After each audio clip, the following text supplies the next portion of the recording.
Oops, hello, hello. Welcome to the last but one panel of the Warsaw Security Forum defense track this year, titled Europe's Nuclear Dilemma, Autonomy, Alliance and Deterrence. The topic of Europe's autonomy, as you probably know, is sensitive as such, but it's even more sensitive and controversial as nuclear deterrence is concerned. As we remember, the election of the Donald Trump for the second term, and especially the J.D. Vance speech at the Munich Security Conference, came through Europe as a kind of the shockwaves and relaunching our discussion on the Europeans' dependence on the United States. I would say that after several months, and especially NATO summit in Hague, we feel a little bit more secured, but nevertheless, the questions on European dependency still exist. And one of the dimensions when our dependency is the deepest one is the dimension of deterrence. So in these questions, in this panel, I believe that the most important question is: should Europe build its own autonomous deterrence capabilities, and how to do it in the most efficient way? Together with us, there are several distinguished speakers, among others, General Todd Walters, former NATO Supreme Allied Commander, Arnaud Danjean, who was recently advisor to the Prime Minister of France, Jacek, Siewiera, the former National Security Advisor to the President of Poland, General Krzysztof, Król, advisor to the Chief of Defense of Poland, and Priti, Patel, the Shadow Secretary of Defense in Conservative Shadow Government, UK. So actually, let me start with the question to our American colleague, Todd Walters. General, how might the potential recalibration of the US strategy affect the credibility of NATO nuclear umbrella in Europe? And to what extent could reduced US involvement in Europe translate into changes in the alliance nuclear posture? Well, I would contend that strategic nuclear deterrence has been the backbone of NATO solidarity and security and NATO's ability to generate peace for decades and decades. And I'm certain this is one of the areas that we don't have many public conversations about that emanates from Washington, D.C., but behind the scenes, the degree of cooperation from the U.S. with Europe in strategic nuclear deterrence is foundational. It can't diminish. And with the rhetoric that we've all heard over the course of the last 3.5 years, it actually must increase. And the processes of integrating strategic nuclear deterrence with the assets that exist with the strong European nations that possess that capability, with all of the allies and partners, all of that integration has to absolutely positively increase and improve in its effectiveness. And we see that in so many ways with the purchasing of certain items from nations that possess an ability to integrate into strategic nuclear deterrence. From the Cold War to the present, it has been a foundational imperative for generating peace on behalf of NATO and certainly throughout Europe, across the transatlantic. So I just see that this is one area that absolutely, positively cannot retrograde. The degree of cooperation across the Atlantic will continue to strengthen in this area, and the degree of cooperation with all of the nations that have nuclear capability must continue to grow. And I don't see any other way around that, and my sense is that that's the opinion of Washington, D.C., and inside of the capitals of many of our European nations. I believe that remains the opinion. Thank you very much. My next question goes to Priti Patel from UK.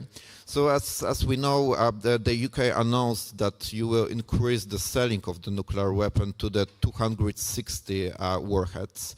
And I wonder what's stay behind this decision. Is it the result of the current situation in transatlantic relation, or this wider?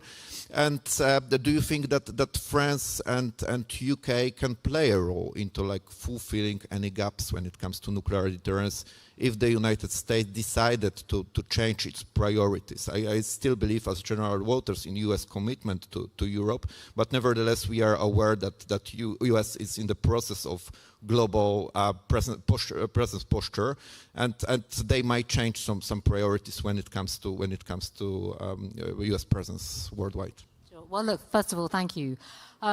Look, we come from a very clear perspective in the United Kingdom that when it comes to our relationship with America and NATO, we are stronger together, and absolutely, we are working and have always worked with America at every single level, and, NATO is a bedrock for us. When it comes to nuclear, you've asked very specifically about what we're doing in the United Kingdom. Our decisions have been made very clearly upon the need for enhancing, upgrading, being relevant, and ensuring that we are able to do everything we can in terms of deterrence. That's crystal clear in terms of our posture and position.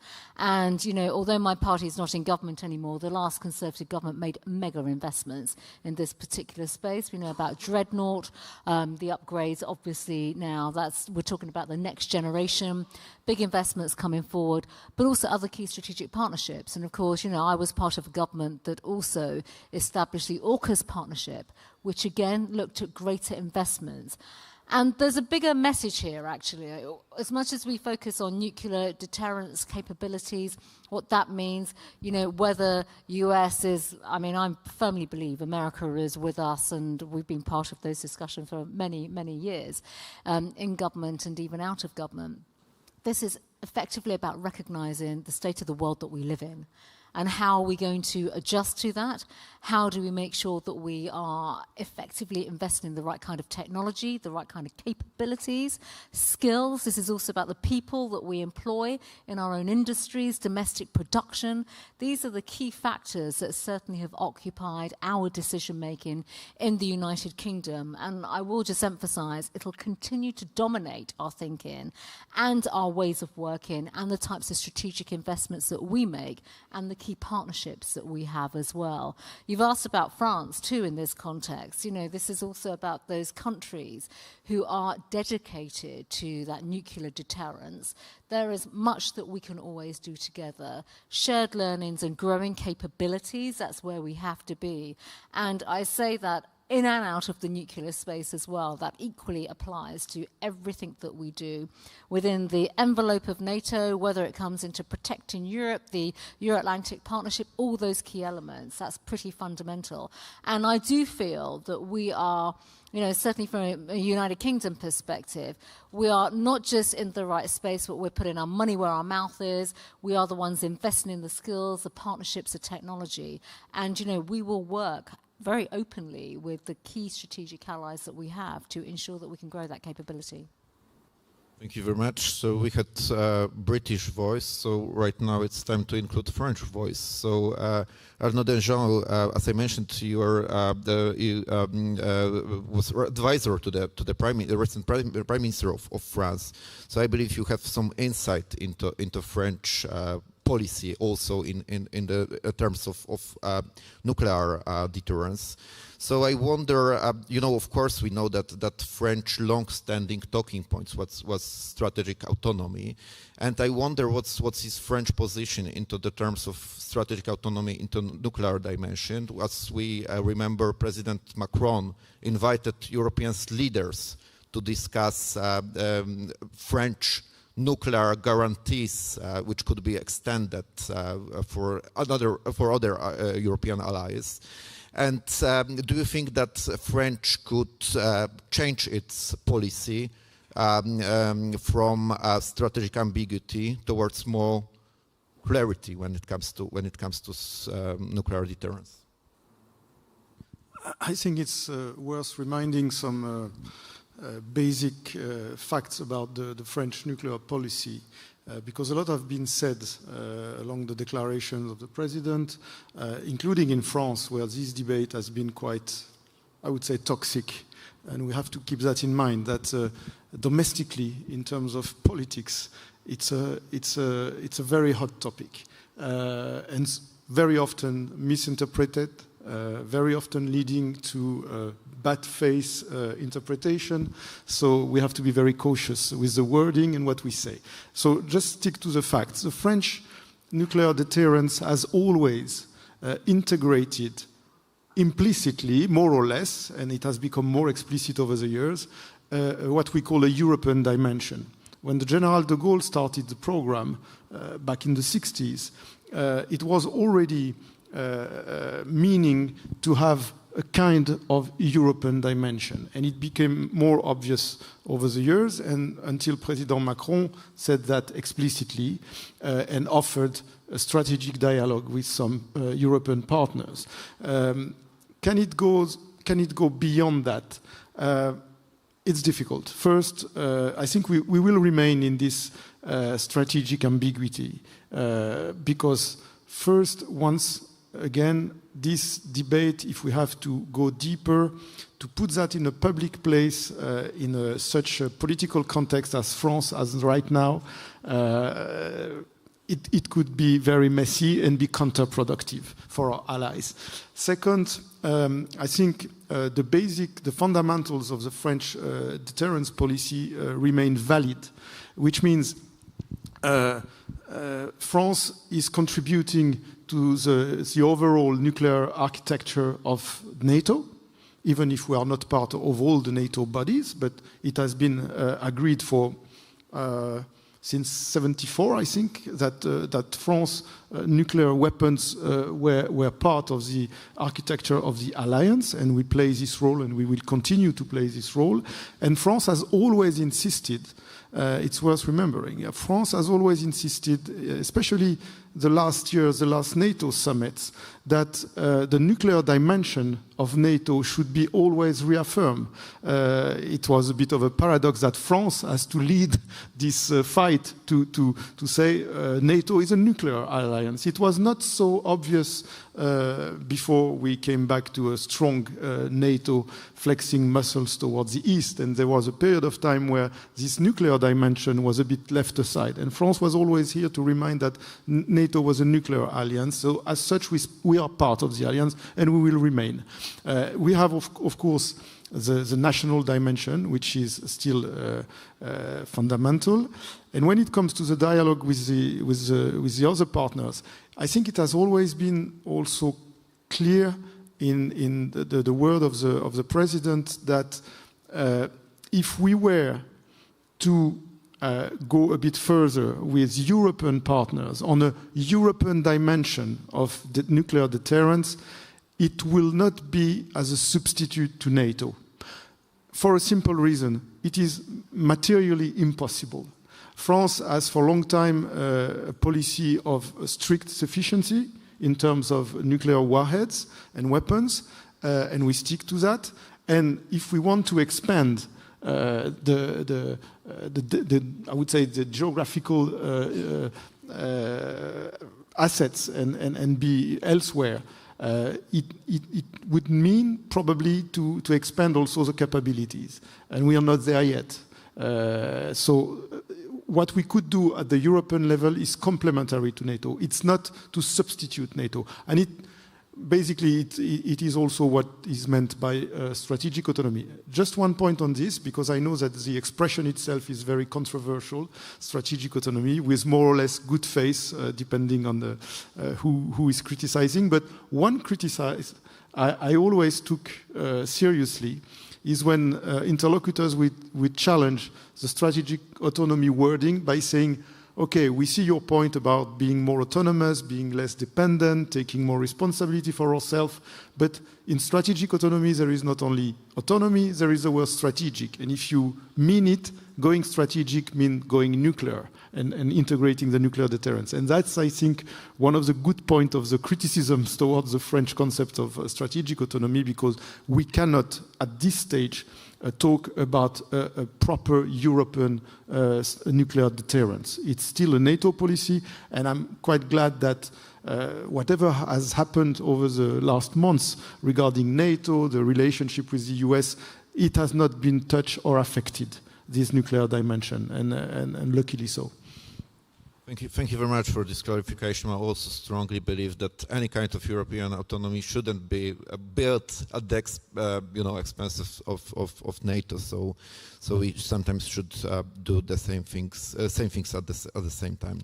Okay, so my next question goes to Jacek Siewiera, who, as I mentioned, was the former strategic advisor to the president of Poland, and actually you also have some insight into our political thinking in this country.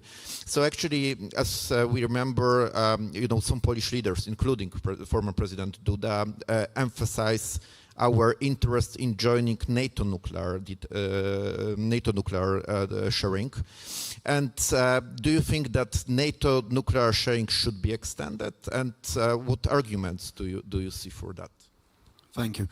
So I think that, first of all, we have to underline three main remarks, from my perspective, important to have a discussion about the nuclear deterrence when it comes to the NATO. First, of course, NATO is the only alliance which is credible enough right now in an ongoing future to provide the strategic level of deterrence. That's the most important, what General said, what you said also.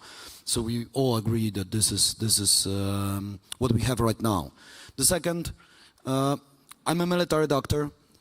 I was a military doctor, so I'm the last person who wants to talk about the mass destruction weapon. The third is that whatever I will say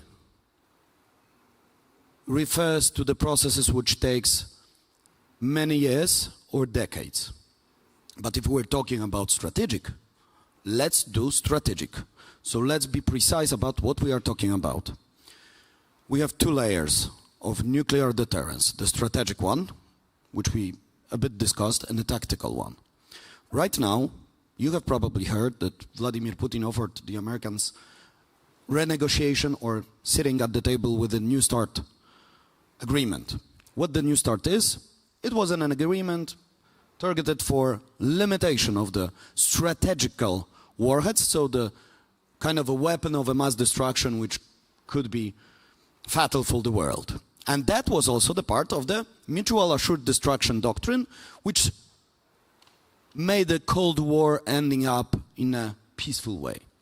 The problem is that to that moment, there were only two powers which had a strategical level assets, so the Minuteman warheads and the Minuteman rockets, and the rockets on the Russian side, ready to be fired immediately. So armed, in the silo, prepared for the first strike. And the entire doctrine was set on three pillars. So the first strike rule on the force projection and force attack, retaliation, and survivability. Three pillars. Now, since 4 years, there is a third player who is entering the game, and it's China. Till 2021, China had their missiles disassembled. Warheads were without the rockets, stored in the storages, not in the silos, not on the warships. Now China, after 3 years, from 300 intercontinental missiles went to 600. And they are already armed. We have a disproportion on 1,500 missiles on the American side, 1,500 missiles on the Russian side, and a new player is coming who declared that they want to reach that level till 2030. And there is no way that America can afford symmetrical when it comes to the number or symmetrical when it comes to the capabilities, deterrence in front of two players in the Eurasia. That's the landscape in which we are dealing with and operating with. So there has to be some form of adjustment. And this can be done on tactical level or strategical level. The only assets on the strategical level which are present right now in Europe are the French and British. These are intercontinental missiles. What poses the biggest risk? It's the tactical level, which was already deployed and announced, quite obviously, in Belarus.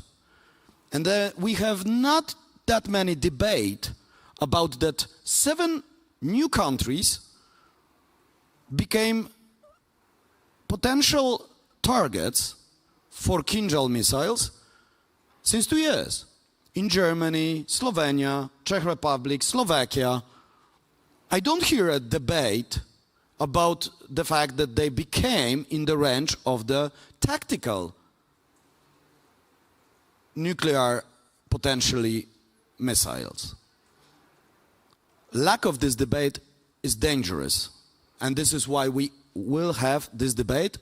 We are on the same vehicle together with our German neighbors and allies in that, to be honest.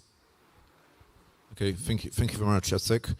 And my last question goes to General Król. So we discussed the nuclear dimension of the deterrence, but of course not all the NATO member states have nuclear weapons. So what about other countries? How can we contribute, like by building conventional deterrence to the NATO deterrence posture as a whole?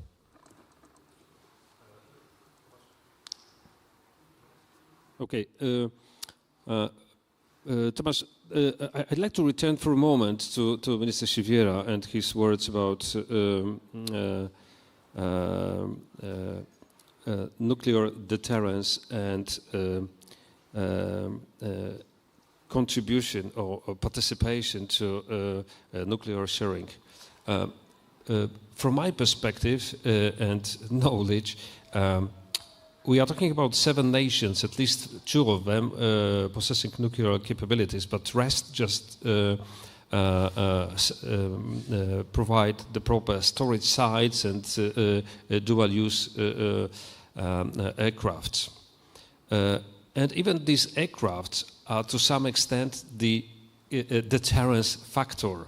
Even if they deploy to other countries, other nations, they are the voice of the alliance with nuclear deterrence. So we shouldn't understand nuclear sharing only about as the factor of possession on your territory, nuclear weapons, but also capabilities to deploy nuclear warheads during conflict. So my first point.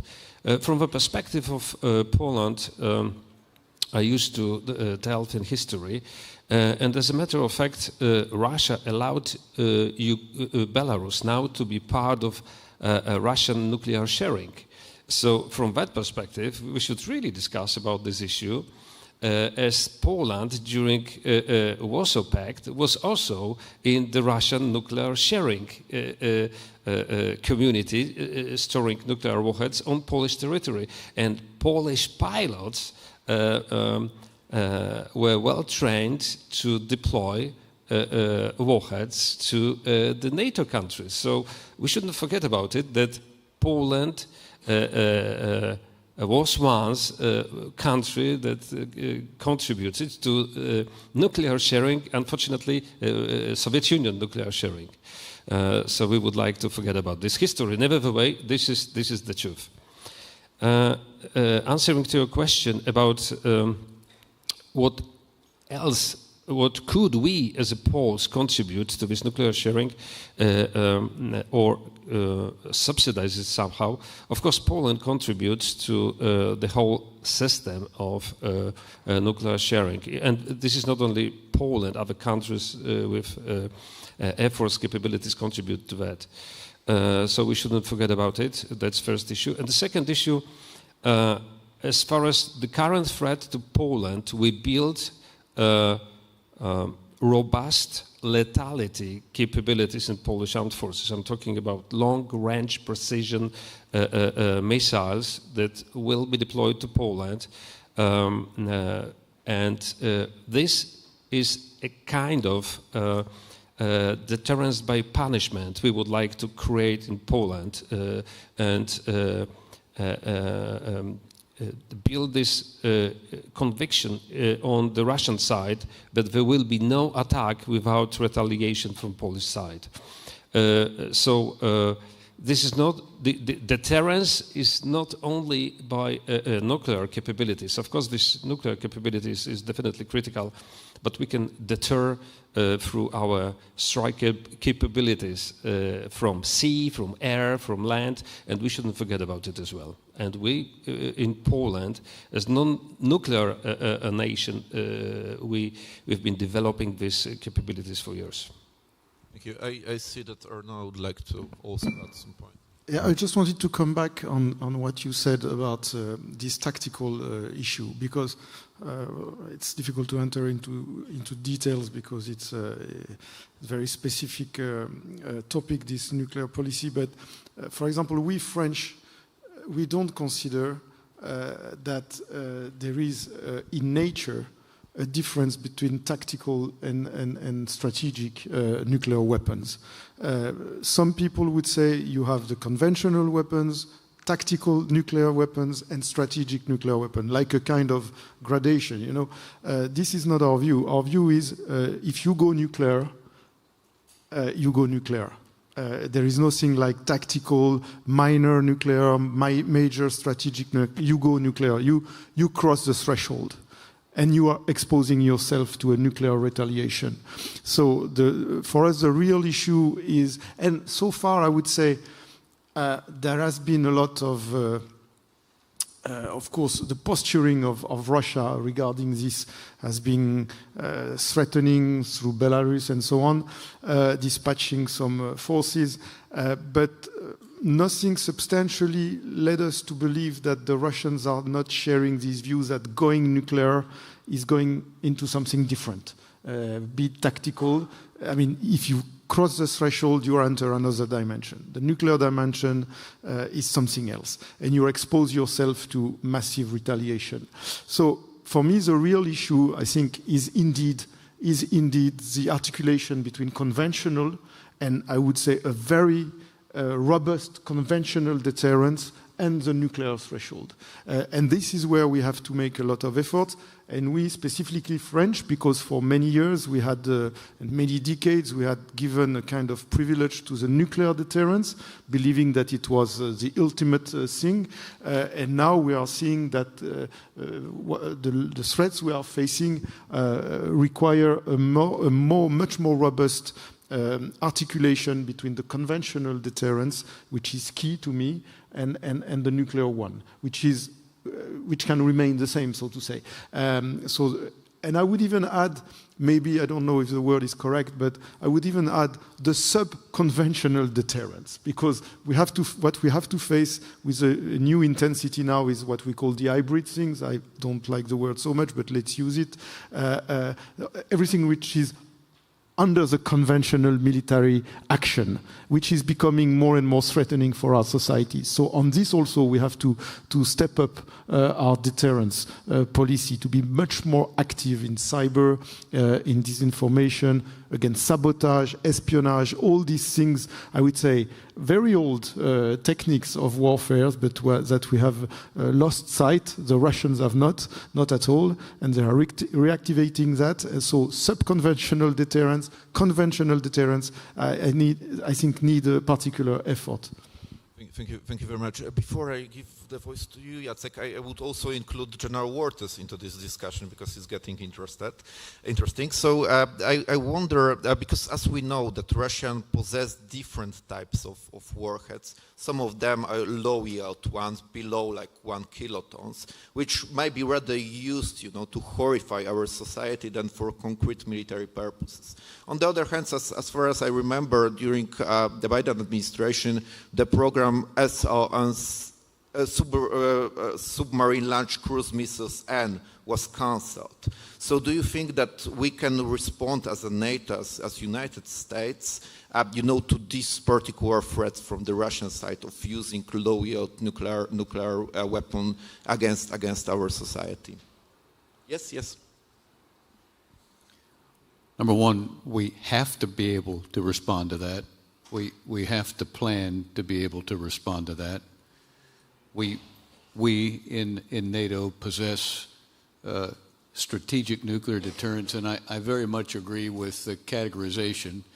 But the triad aspect of it is something that we in NATO benefit from, and strategic nuclear deterrence and the involvement of nations in the entire process, as everyone knows, doesn't only involve the fact that you have the machinery that houses the weapon, or you have the weapon, but you have forces that are complementary to a triad that have responsibilities in the event that the threshold is tipped.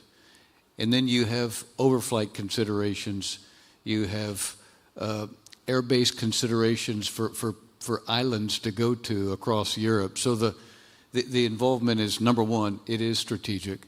And number two, at the lowest threshold of nuclear detonation on behalf of Russia anywhere on planet Earth, I know NATO and I know the U.S. Firmly plan for all those options in multiple different categories. So we have to be prepared to respond, and we have to do so with a degree of comprehensive integration that is better tomorrow than it was yesterday, that must be much better in 2030 than it was in 2025. And just with what we are doing across NATO, with NATO common machinery with respect to defense and offense, we are doing that. As everybody knows in here, the F-35 will be a platform that is part of the dual capable aircraft process. And that platform will possess a capability to deliver something that is in the category that we are discussing.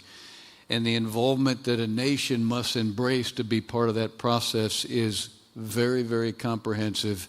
It is something today in 2025, but something that I know will get better in 2030. But yes, we're prepared to respond. Yes, we plan for those response, and we have to continue to do so, and that must improve over time. I think I'm answering your question as best I can, but I must say that strategic nuclear deterrence is complex and complicated, and no matter how much planning that goes into it, you still need more because it is so comprehensive, because it is so strategic, and because it is so dramatic with respect to global economies. Jacek, still? Thank you. So, yeah, I agree with all what General said. And it's true that America's credibility when it comes to the top level, we're talking about the top level of the deterrence, is really in a moment in which America, to be honest, 2 years ago, realized the situation in which it was the President Biden administration who realized in which moment we are when it comes to deterrence. So, when it comes to strategical level, we have intercontinental ballistic missiles, Trident III, which are now, during the program of modernization of the nuclear arsenal, referred to be the next generation Sentinel rockets, and we have the Ohio class warships, submarines, with 330 slots for Trident III missiles, intercontinental ballistic missiles, which will be in a future Columbia class warships, 12 of them. What is important? Columbia class right now will be 2 less than the Ohio. That's the program which already Americans have. And Columbia class is designed to have been deployed with not 330, but only not even 200 warheads on board. So overall, saturational capabilities for the strategic deterrence are scheduled to be decreased. Now this gap was rightly analyzed and diagnosed by the President Biden administration in 2024. So now a majority of the program of the Ohio submarines are discussed to be prolonged, to increase the number of them, not to withdraw from the usage, the Ohio class. It's very good. But still it's not enough to help to create a balance on the Chinese capabilities. And why Russia is proposing New START? New START agreement expires next year, 2026. Russia proposed that to set a diplomatic difficulty for Americans. Because if they will step in the negotiation to limit their arsenal, they simultaneously will be obliged to fulfill it in front of Russian arsenal. But simultaneously Chinese arsenal will be increasing. And they are very well aligned, unfortunately, with what Russia is doing. Russia can stay where they are. They already have more strategic level missiles than Americans. Americans are more advanced when it comes to the way how they use it. When it comes to the tactical level, I can agree that if you go nuclear, you go nuclear. That's true. But in France triad, you also have the intercontinental ballistic missiles on your Triomphant warships, and you have the low-yield warheads, which are ready to be disposed by Rafale, which is not tactical. I have a feeling that during Polynesia tests in 1970, France was using an argumentation that it's a tactical test. Yes. Okay, it's good that we agreed. So normally, it's that way. When you already have the threshold of being a nuclear state, you are interested to rise this threshold as far as it's possible to not be dragged in a nuclear dialogue or nuclear escalation. But this is happening without our will, especially in Central Europe, by deployment in Minsk. This is happening without our will, and the question is what we will do with that. And if Europe, which was set on common values, everyone here knows what the Maslow pyramid is, okay? Yeah, the security is on the bottom. So European Union is an entity which was constructed in a way in which we made common all the layers of the Maslow pyramid within our societies. The only thing which is excluded from the policy of the European Commission is the security. As far as we will not align our security perception, strategy and understanding and the answer from the Maslow's pyramid within our societies, we will have also these gaps in understanding what is the credibility when it comes to the European nuclear deterrence capabilities. We rely totally on the United States right now within the NATO, and we have to do whatever we can to support the deterrence, because the United States right now are struggling to catch up to potential enemies on the strategical level.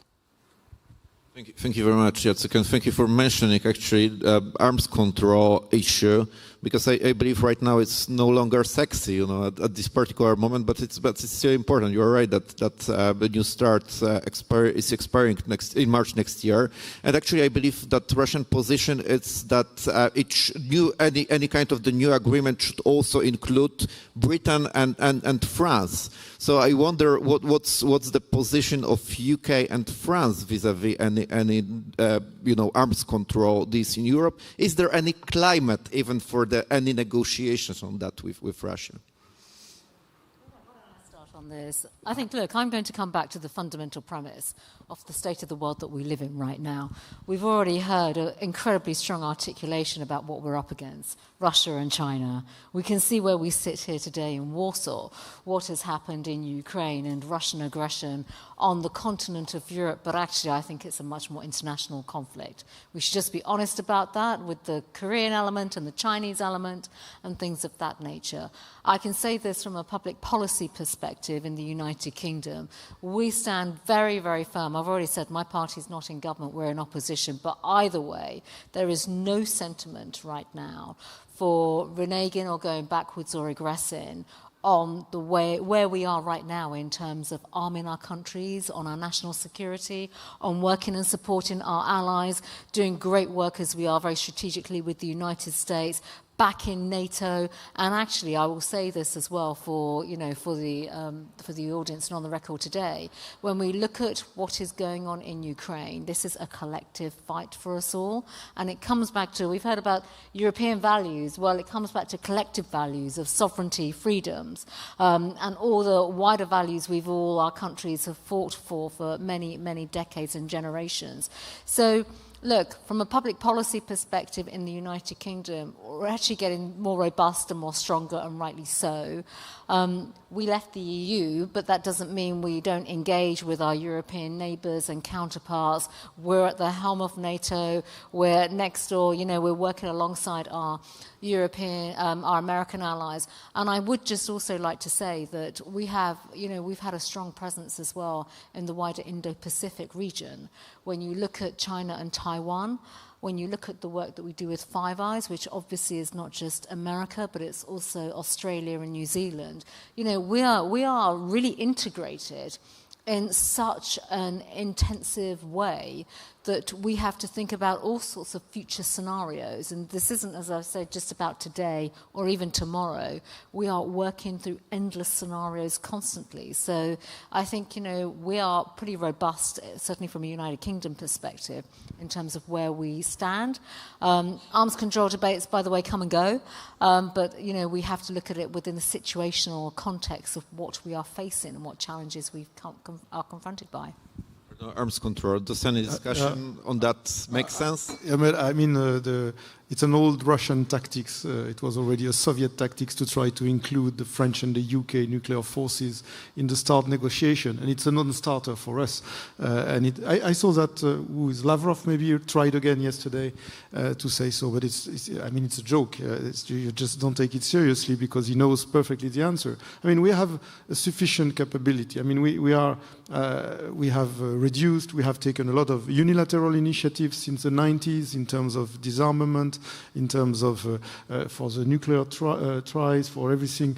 So we are just at the sufficient level, what we called in France 300 something warheads, and that's it. So we don't see the point in being included in limitation of arsenals of 1,000 nuclear warheads. This is not the point. Just one point back, because I think it's very important, not on the semantics about tactical and strategic. France gave up a tactical approach back in the 80s, so it's quite a long time.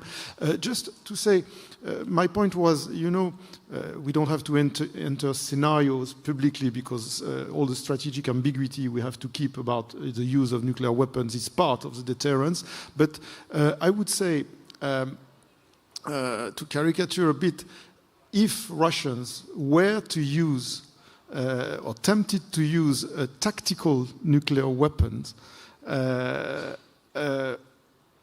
would make a decision on the West quite easy, so to say. Because if they go nuclear, they expose themselves to the nuclear answer. And they know it. Whereas the real dilemma would be a conventional attack.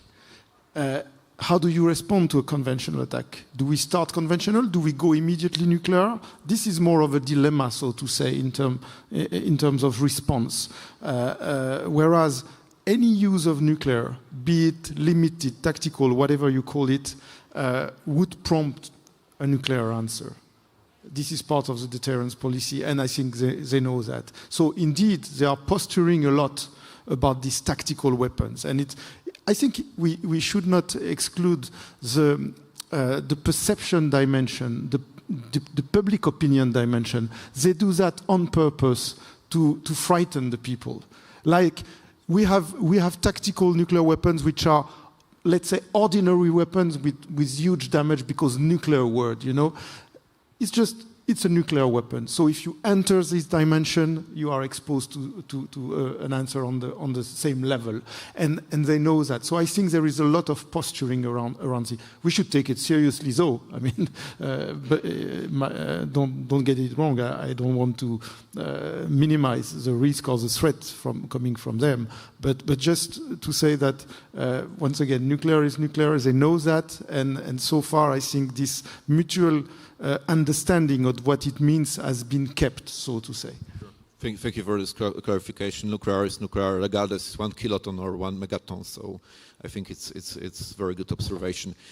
General Król, my last question before I open it up to the audience for some questions. So please prepare if you have. I wonder what's your observation from the Zapad exercise. Actually, I don't want to go into military intelligence, but maybe you could share with us some, your observation how this nuclear dimension, was included into the Russian planning. So nuclear exercise, as a matter of fact, they were not part of Zapad exercise. They were executed as a part of the planning, nuclear response to attack prior to Zapad exercise. And this part was a kind of strategic communication to the former Soviet states that are now part of this Russian-led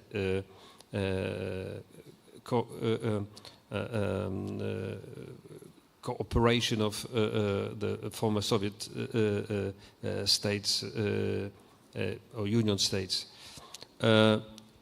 The communication we received from Russian and particular Belarusian side was very weak, and frankly speaking, they were talking only about the planning, nothing else, which was a little bit different than the cases from previous Zapad exercises. We assess this as an attempt to convince former Soviet republics that Russia still possesses influence, still can defend their regimes, still can be recognized as a world superpower, and will protect their sovereignty and independence. During the major part of exercise, Russian presented they showed only capabilities and their weapon systems developed during the war against Ukraine. So this was a kind of test bed for them, to what extent other countries could align with their new tactics, new techniques, and of course all kinds of drones war was implemented during this exercise. However, coming back to your question concerning nuclear deterrence and how it plays now as far as nuclear deterrence discussion about limitations of nuclear capabilities. From my perspective, it is definitely critical to recognize that Russia use their capabilities not only as a deterrent factor per se, but also something they use every day in strategic communication. So I'm not so sure whether we play the same game to the same level as Russians do. However, during last years of war, they've been able to communicate more than 200 times that they possess nuclear weapons. They can use these nuclear weapons. But they set the threshold of use of nuclear weapons. They even updated their nuclear deterrence policy last year, so that everything creates environment where Russia communicates that they are really capable, and this is still a threat for the security of the European nations. Thank you, General. Also, one question here. Yeah, two questions, so we can have some time to grab two of them. Thank you very much, Tomasz Wadowski. I have, in fact, one simple question regarding this, what Mr. Siewiera said, but also General. We're talking about American nuclear forces, UK forces, French forces. We also know that Russia threatens us very often that about nuclear strike. But why we wouldn't create European nuclear forces under common European command as a second leg of NATO's nuclear deterrence? So this is my question. So you went even further than our discussion. I see one question here and one question there, but please limit it to like 30 seconds if you can. There.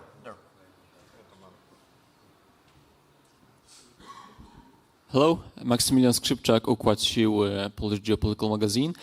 My question is regarding the resolution of the problem of credibility with extended deterrence, because a nation is, of course, willing to use nuclear weapons in its own defense, but when it's about defending others, there always arise questions whether, let's say, France or UK would be willing to really use nukes in retaliation for a nuclear strike, let's say, against Latvia. And when I pose this question to many French thinkers and also certain NATO officials, sometimes implicitly, sometimes explicitly, but they said that perhaps dealing with this dilemma is not so much about nuclear weapons, but perhaps about NATO finding a non-nuclear answer, and I believe one of you gentlemen mentioned it, a non-nuclear answer to Russian nuclear strike. That could be special operation forces on Russian territory, that could be long-range precision strikes on critical infrastructure, and perhaps in that way, if we can, let's say, threaten something that the Russian regime's values, let's say its own survival, we can actually deter Russia from a nuclear-first strike without having to back it up by real nuclear capability. Do you agree with that, or would you say that it has to be one by one, nuclear to nuclear? Thank you. And last question from this gentleman. Please keep it very short.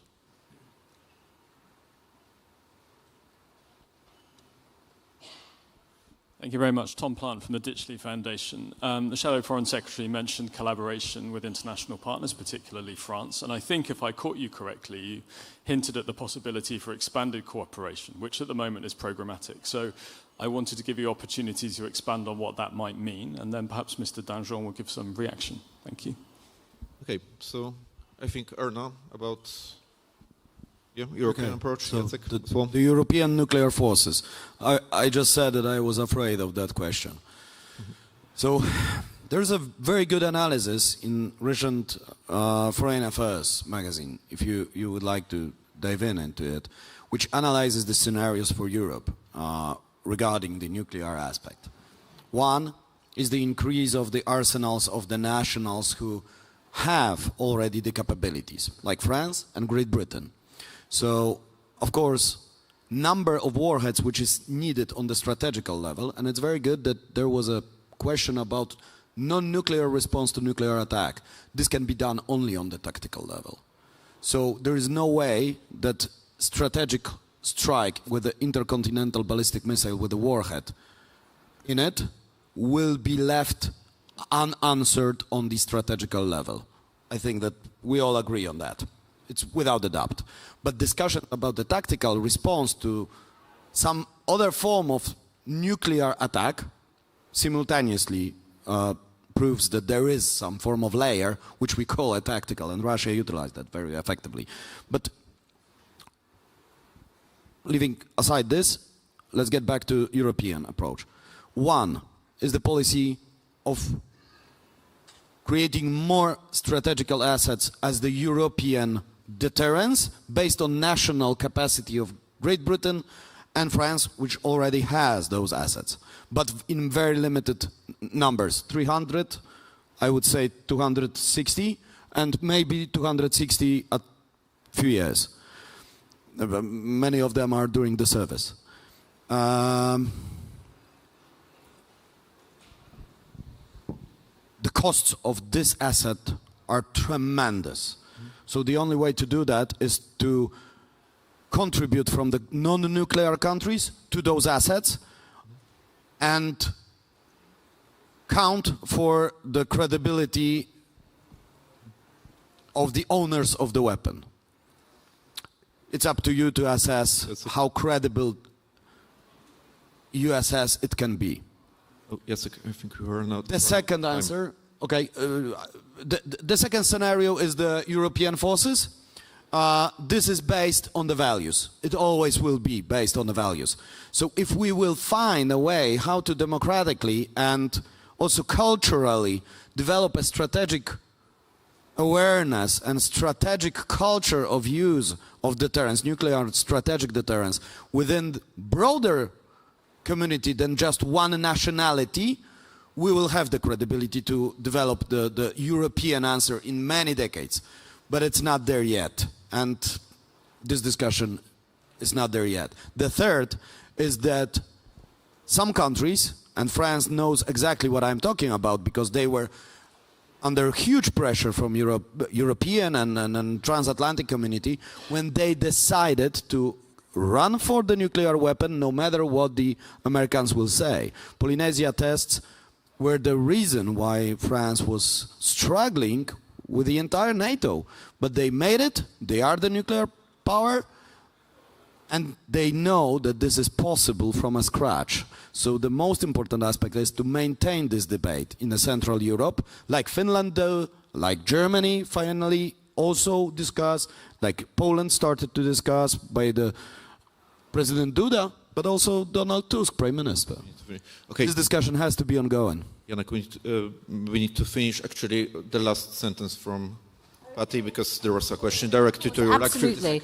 So look, on capability, and this is also capacity, I should say this. So when I refer to expanding, this actually means protecting ourselves in terms of skills, capability, but also when it comes to sharing. I mean, I'll be very candid here. You know, when we're looking at the next generation of engineers, there are already discussions taking place to do much more work with America, for example. There are discussions taking place around how do you expand bases, all sorts of practical aspects around deterrence with other near neighbours. And that was a point that I was making. And Britain is in quite a unique position here because of the extent, and this is not just about nuclear, I'm talking about non-nuclear as well, when it comes to skills, capabilities and the work that we do, not just in NATO, but also enhancing everything in terms of deterrence, which can cover cyber, digital, you name it, but also next generation of weaponry, but also the skills training that we all need.